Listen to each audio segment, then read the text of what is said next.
Alamak, sekali lupa on lah. Okey, kita try sekali lagi lah. Hari ni kita nak try mic baru ya. Sama ada dia, suara tu clear atau tidak. Saya nak try dekat dengan jauh. Kalau dekat macam ni okey tak?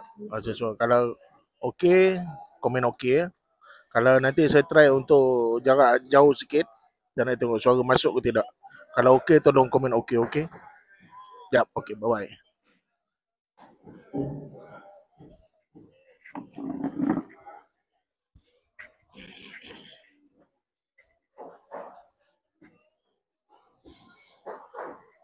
Saya nak try suara ni okey tak? Okey tak? Kalau okey rasa dengar, komen okey ya.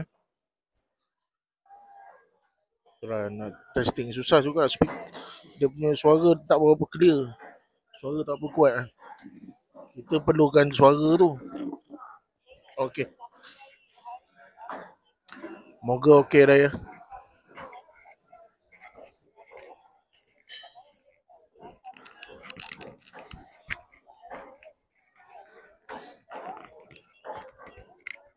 Start daripada beli tak pernah guna lagi ni. Ini baru nak try.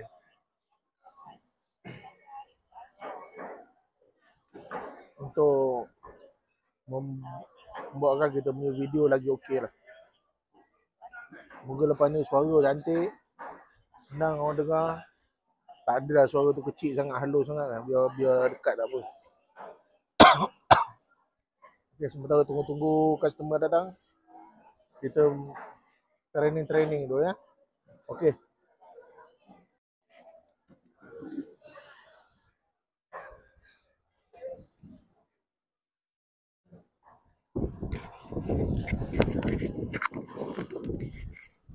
Kalau ikutkan speaker ni, dia kata lebih kurang 20 meter jarak dia boleh buat. Kita tengok suara dia okey tak lepas 20 meter. Betul-betul suara dia clear lah, kita boleh dengar. Hari Jumaat 9.25 2025.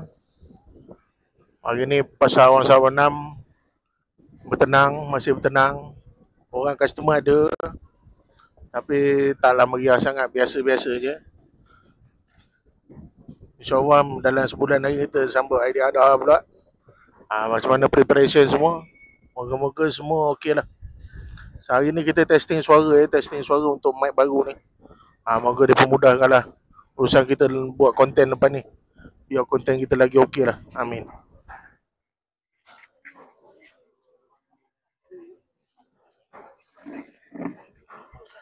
Itu tadi jarak lebih kurang dalam 4 meter, 5 meter lah jarak tadi. Kalau ikut daripada udasan orang yang jual mic ni, dia kata lebih kurang 20 meter. 20 meter speaker ni boleh pakai. Tengoklah macam mana keberkesanannya. Moga yang terbaik ya.